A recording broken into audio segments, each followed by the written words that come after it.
ফারিগ করে জুমার 2 রাকাত ফরজ নামাজ আদায় করার উদ্দেশ্যে আগে ভাগে মসজিদে আগমনের তৌফিক দিয়েছেন, সেই মহান রব্বে করিমের শাহী দরবারে শুকরিয়া জ্ঞাপন করি আলহামদুলিল্লাহ। দুরূদ ও সালাম পেশ করি মানবতার মুক্তির দূত জনাবে মুহাম্মদুর রাসূলুল্লাহ সাল্লাল্লাহু আলাইহি ওয়াসাল্লামের উপর, যাকে আল্লাহ পাক রব্বুল আলামিন এই পৃথিবীতে প্রেরণ করেছিলেন ইসলামের বিভিন্ন বিধিবিধান, বিশেষভাবে হজ এবং কুরবানির বিধিবিধান শিক্ষা দেওয়ার জন্য। সকলে বলি সাল্লাল্লাহু আলাইহি ওয়াসাল্লাম। তো আমরা কুরবানির খুব কাছে অবস্থান করছি, আগামী আর একটি জুমা আমরা পাবো কুরবানির পূর্বে। তো আমি কোরআনে কারীমের একটি আয়াত তেলাওয়াত করেছি। এই আয়াতের মধ্যে সূরা সাফফাতের এই আয়াতের মধ্যে আল্লাহ পাক রব্বুল আলামিন হযরত ইব্রাহিম আলাইহিস সালামকে যে অসংখ্য পরীক্ষা করেছিলেন, তার মধ্যে একটি অন্যতম পরীক্ষা ছিল বৃদ্ধ বয়সে 85 বছর বা 84 বছর বয়সে আল্লাহ রাসূল সাল্লাল্লাহু আলাইহি ওয়াসাল্লাম হযরত ইব্রাহিমকে আল্লাহ তাআলা একটি পুত্র সন্তান দান করেছিলেন, যার নাম ছিল হযরত ইসমাঈল আলাইহিস সালাম। কিন্তু এই পুত্র সন্তান যখন তার সঙ্গে চলাফেরার মতো বয়সে উপনীত হলেন, তখন আল্লাহ তাআলা তাকে স্বপ্ন দেখালেন যে আপনি আপনার এই কলিজার টুকরা সন্তানকে আপনি জবেহ করুন। তো এই স্বপ্নকে বাস্তবায়ন করার জন্য, কারণ নবীদের স্বপ্ন নিছক কোনো স্বপ্ন হয় না, নবীদের স্বপ্নটাও একটি ওহী। তো এটা ইব্রাহিম আলাইহিস সালাম জানতেন, সেই জন্যই তার পুত্র হযরত ইসমাঈল আলাইহিস সালামকে তিনি জবেহ করার জন্য সর্বপ্রথম তার সঙ্গে পরামর্শ করলেন। এ সংক্রান্ত আয়াত আমি তেলাওয়াত করেছি। তো এই আয়াতের মধ্যেই আমাদের এই যে কুরবানি, সারা বিশ্বে মুসলমানরা এই জিলহজ মাসের 10, 11 এবং 12 এই 3 দিন যে পশু কুরবানি করবেন, যারা হজের উদ্দেশ্যে গমন করেছেন তারাও যেভাবে দমে শুকুর বলা হয় তাদের কুরবানিকে, তারা যে কুরবানি করবেন, এই সকল লক্ষ লক্ষ কোটি কোটি পশু কুরবানি হবে। এই কুরবানি কোথা থেকে আসলো সেই ইঙ্গিত আল্লাহ তাআলা সূরা সাফফাতের এই আয়াতের মধ্যে আল্লাহ তাআলা দিয়েছেন। আল্লাহ তাআলা এই ঘটনা বর্ণনা করতে গিয়ে বলেন, আকালা ইন্নী যাহিবুন ইলা রাব্বি সায়াহদিন। যখন ইব্রাহিম আলাইহিস সালাম তার কওমকে দাওয়াত দেওয়ার পরেও যখন তারা তার দাওয়াতে সাড়া দিল না, তিনি ব্যথিত হৃদয় নিয়ে তাদেরকে বললেন, আমি তোমাদের থেকে চলে যাচ্ছি, অবশ্যই আল্লাহ তাআলা আমার সন্তানদের মধ্য থেকে এবং আমাকে একটি সঠিক পথ আল্লাহ তাআলা প্রদর্শন করবেন।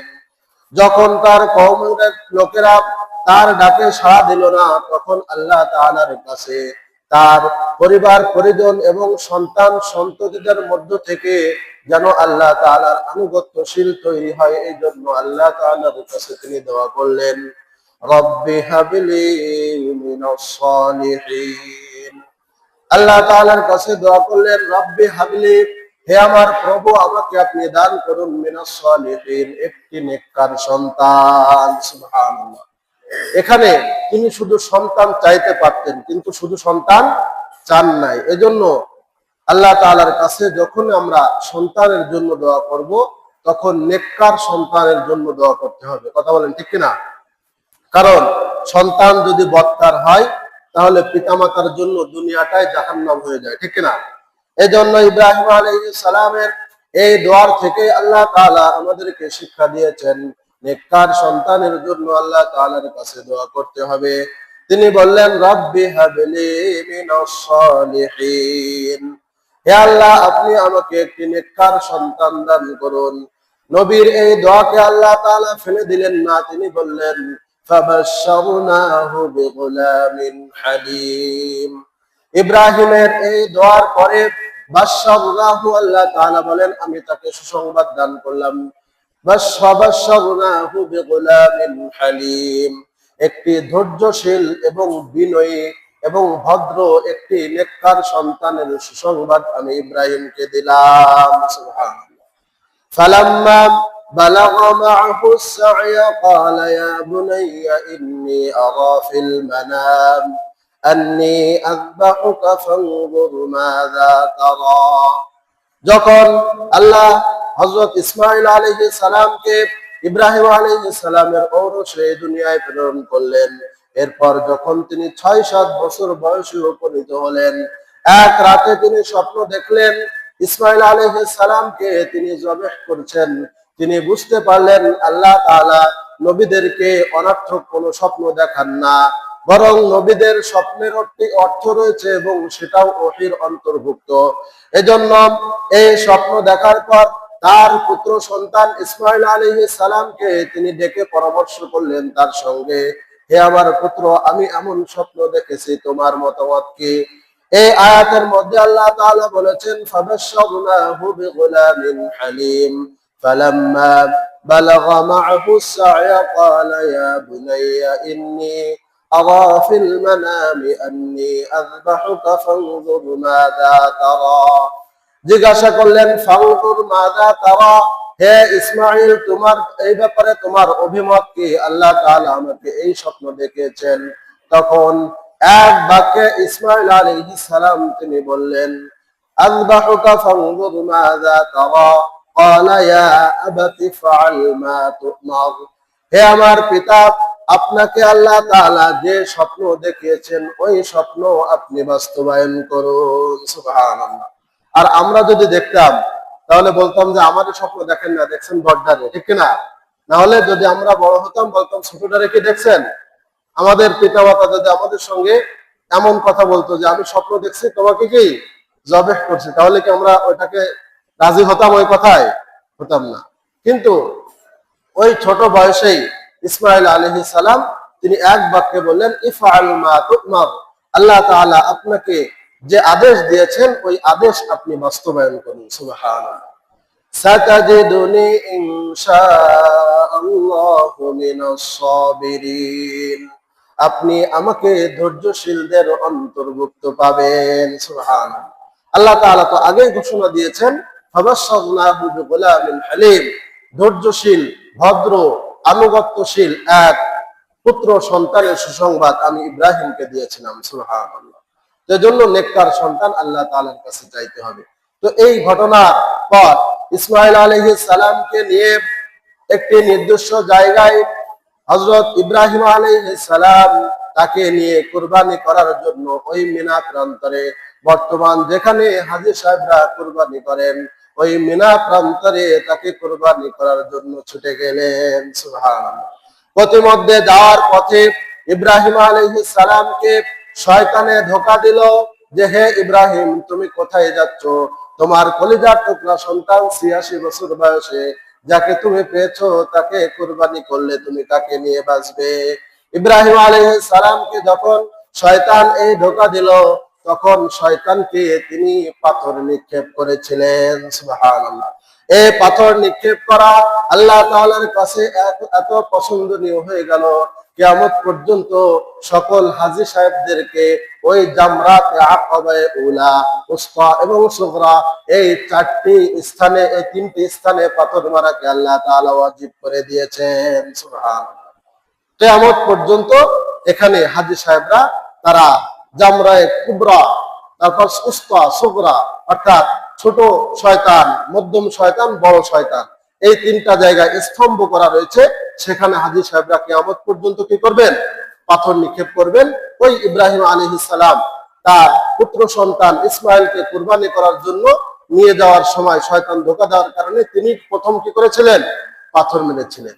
হজের যে কাজগুলা রয়েছে এই কাজগুলা ইব্রাহিম আলাইহিস সালামের বংশধরদের সকলের জন্য, সকলের যে কাজগুলো আল্লাহ তাআলার কাছে পছন্দনীয় হয়েছে ওই কাজগুলো কিয়ামত পর্যন্ত স্মরণীয় করে রাখার জন্য আল্লাহ তাআলা আমার আপনার জন্য, আমাদের মধ্যে ধনীদের উপরে আল্লাহ তাআলা জীবনে একবার এই হজকে ফরজ করে দিয়েছেন। সুবহানাল্লাহ। তো এই জন্য যারা হজের উদ্দেশ্যে যারা গমন করবেন তারা এক ধরনের কুরবানি করবেন, আর আমরা যারা হজের উদ্দেশ্যে যাই নাই তাদের হুকুম অন্যরকম।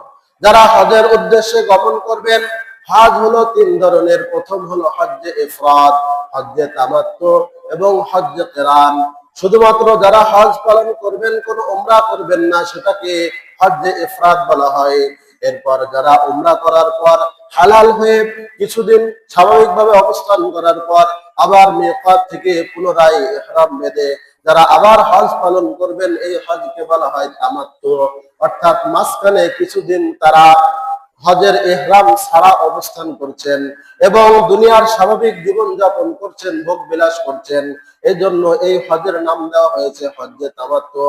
এরপর হজ্জে কিরান, যেটাকে আল্লাহ রাসূল সর্বোত্তম হজ বলেছেন, একই ইহরামে উমরা শেষে হজ পালন করাকে আল্লাহ রাসূল হজ্জে কিরান হিসেবে সাব্যস্ত করেছেন। সুবহানাল্লাহ।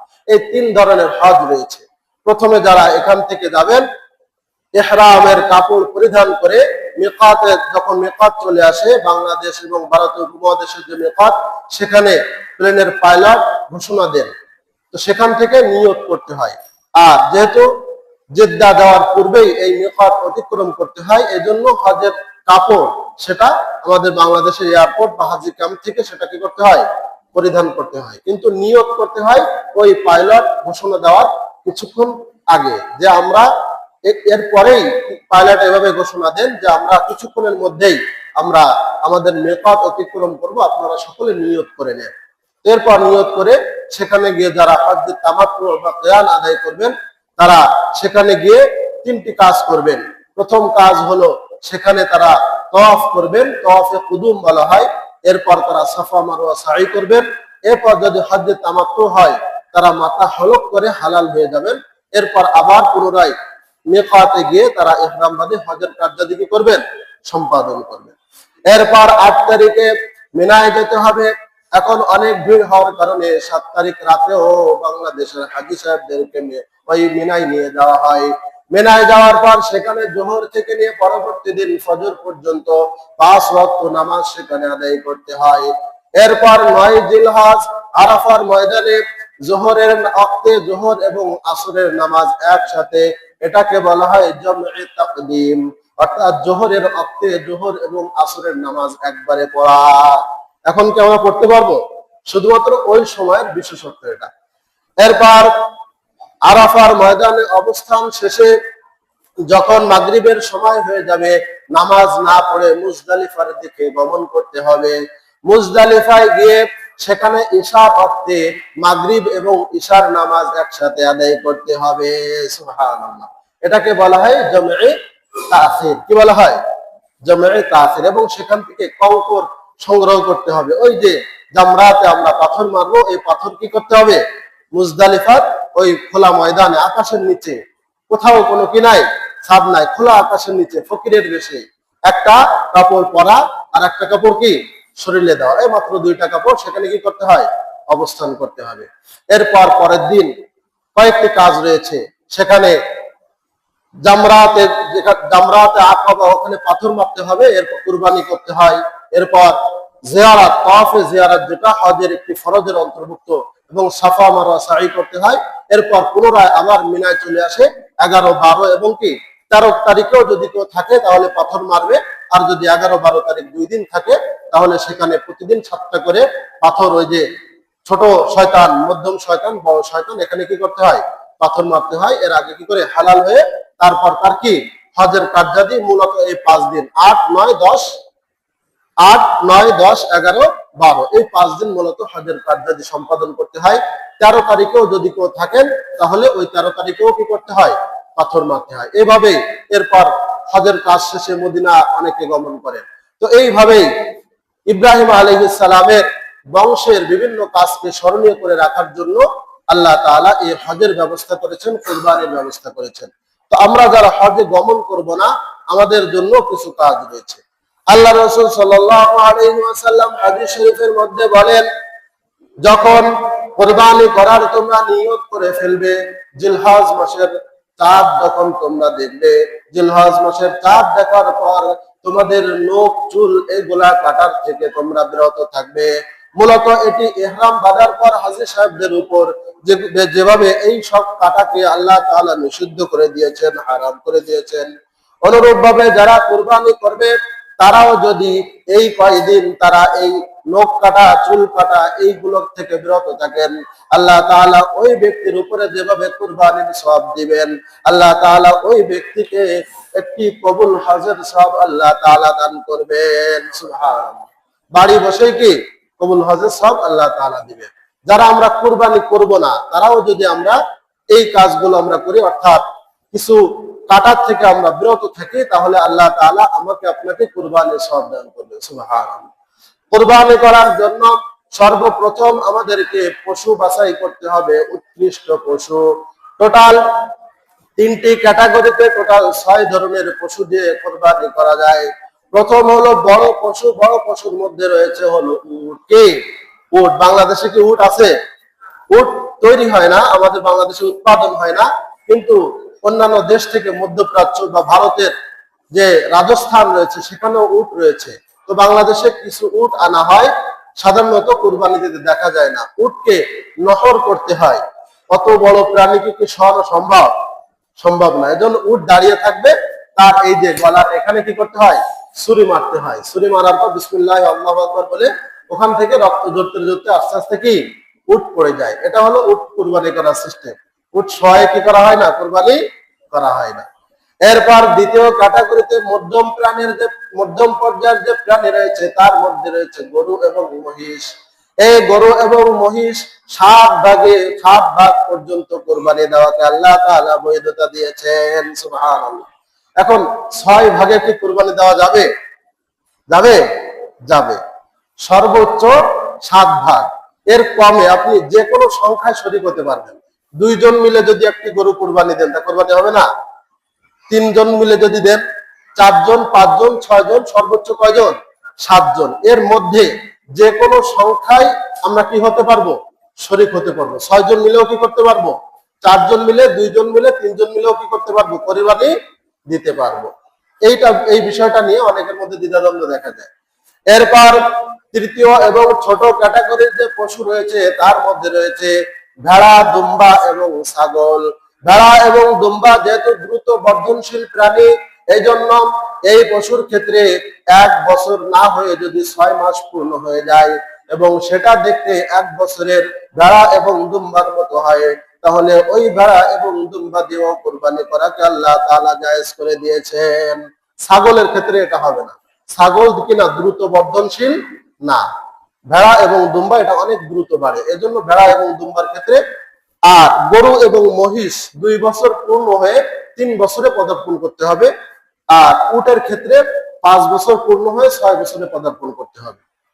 তো আমাদের বাংলাদেশে যেহেতু গরু এবং ছাগল এই 2টা প্রাণী দিয়ে আমরা কুরবানি দিই, এজন্য এই 2টা প্রাণীর মধ্যে উৎকৃষ্ট পশু আমাদেরকে বাছাই করতে হবে। উৎকৃষ্ট পশুর মধ্যে যে পশুর শিং একেবারে গোড়া থেকে উপড়ে গিয়েছে, যেটার কারণে তার মস্তিষ্ক ক্ষতিগ্রস্ত হয়ে গিয়েছে, ওই পশু দিয়ে কুরবানি করলে কুরবানি আদায় হবে না। অনুরূপভাবে যদি তার কানের অর্ধেকের বেশি কেটে যায়, তাহলে ওই পশু দিয়ে কুরবানি করা যাবে না, ওটা শরীয়তে ত্রুটিযুক্ত। অনুরূপভাবে কোন পশুর যদি 1 চোখ কানা থাকে, ওই পশু দিয়েও কুরবানি করা যাবে না। অনুরূপভাবে কোন পশু যদি এমন ল্যাংড়া হয়, এমন খোঁড়ায় আঘাতপ্রাপ্ত হওয়ার কারণে, যেটার কারণে সে কুরবানির জায়গা পর্যন্ত হেঁটে যেতেও সক্ষম নয়, তাহলে ওই পশু দিয়েও কুরবানি করা বৈধ নয়।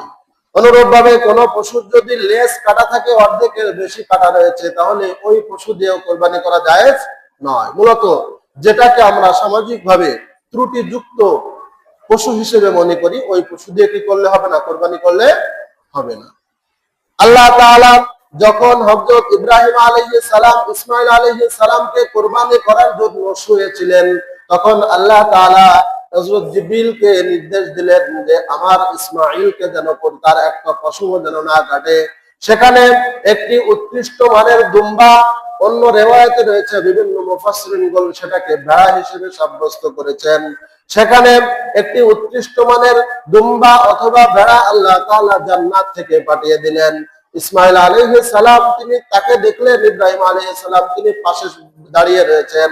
এরপর হযরত ইসমাঈল আলাইহিস সালামকে কুরবানি না করে আল্লাহ তাআলার নির্দেশে ওই দুম্বাকে হযরত ইব্রাহিম আলাইহিস সালাম কুরবানি করলেন। সুবহানাল্লাহ। সেজন্য এই কুরবানি পশুর গোশত এবং মাংস এটা খাওয়াকে আমার আপনার জন্য বৈধতা দিয়েছেন। একজন চিল্লায়ে বলেন তিনি কে? আল্লাহ তাআলা বৈধতা দিয়েছেন। এজন্য আমাদের এই সপ্তাহের কাজ হলো আমরা উৎকৃষ্ট মানের পশু আমরা কি করব? কোরবানি করব। এবং জিলহজ মাসের শুরু থেকে একটি কাজ রয়েছে, সেটা হলো নফল রোজা রাখা। কি রাখা? নফল রোজা রাখা। পহেলা জিলহজ থেকে নিয়ে 9 জিলহজ পর্যন্ত আল্লাহ রাসূল তিনি কি করতেন? রোজা রাখতেন। বিশেষ করে আরাফার দিন আল্লাহ রাসূল বলেছেন আল হাজ্জু আল আরাফা, অর্থাৎ আরাফার ময়দানে অবস্থান করাটাকেই আল্লাহ রাসূল হজ হিসেবে সাব্যস্ত করেছেন। সুবহানাল্লাহ। এজন্য আরাফার ময়দানে যদি কেউ অবস্থান করতে না পারে তাহলে তার হজ কবুল হবে না, তার আবার পুনরায় হজ করতে হবে। তো এই আরাফার দিন অর্থাৎ 9 জিলহজ যদি কোনো ব্যক্তি রোজা রাখে তাহলে আল্লাহ তাআলা ওই ব্যক্তিকে একটি কবুল হজের এবং পূর্ববর্তী এবং পরবর্তী 1 বছরের গুনাহ আল্লাহ তাআলা ক্ষমা করে দিবেন। সুবহানাল্লাহ। তো এজন্য আল্লাহ তাআলা আমাদের সকলকে এই জিলহজ মাসের পূর্ণ ফজিলত নসিব করুন, সকলে বলে আমিন। এবং এর ফজিলত বোঝাতে গিয়ে আল্লাহ তাআলা সূরাতুল ফজরের 2য় আয়াতে এই 10 রাত্রের কসম খেয়েছেন। আল্লাহ তাআলা বলেন ওয়াল ফজরি ওয়া লায়ালিন আশ, ফজরের সময়ের কসম, সুবহে সাদিকের কসম এবং 10 রাত্রের কসম। এই 10 রাত বলতে মুফাসসিরিনে কিরাম এই 9 জিলহজ পর্যন্ত, অর্থাৎ 9 জিলহজ দিবাগত রাত 10 জিলহজ পর্যন্ত, পয়লা জিলহজ থেকে 10 জিলহজ পর্যন্ত এই রাতগুলোর কথা মুফাসসিরিনে কিরাম ইন্ডিকেট করেছেন। সুবহানাল্লাহ। এজন্য এই ফজিলতপূর্ণ মাস আমাদের মাঝে চলে আসছে। এই সপ্তাহের শেষের দিকে আমরা জানতে পারবো কবে চাঁদ উঠবে। আগামী হয়তো সম্ভাব্য বুধবার কি উঠতে পারে? চাঁদ উঠতে পারে। আল্লাহ তাআলা আমাদের সকলকে এই জিলহজ মাসের পূর্ণ ফজিলত নসিব করুন এবং উৎকৃষ্ট মানের পশু ক্রয় করে আমরা যারা কুরবানি দিতে সক্ষম, যাদের কাছে ওই 3 দিন 10 জিলহজ, 11 এবং 12 জিলহজ এই 3 দিন নিসাব পরিমাণ সম্পদ থাকবে, সোনা রূপা এবং ব্যবসায়িক পণ্য, নগদ অর্থ বা প্রয়োজনের অতিরিক্ত যদি কারো জমিন থাকে যেটা তার খোরাকির কাজে লাগে না, বা প্রয়োজনের অতিরিক্ত বাড়ি রয়েছে, প্রয়োজনের অতিরিক্ত বাহন রয়েছে, এই সবগুলো নিসাবের ক্ষেত্রে কি করা হয়? হিসাব করা হয়। যাকাতের থেকে আরো একটু ব্যাপক। তো এই জন্য 2,30,000 টাকা হলো এই বছরের নিসাব।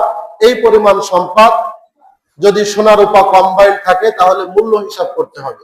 এই সবগুলো মিলিয়ে যদি 2 লক্ষ 2.5 লক্ষ টাকা পরিমাণ কারো কাছে থাকে, ওই 3 দিন 1 বছর পূর্ণ হওয়া কিনা 1 বছর ঘোরা শুধুমাত্র যাকাতের ক্ষেত্রে।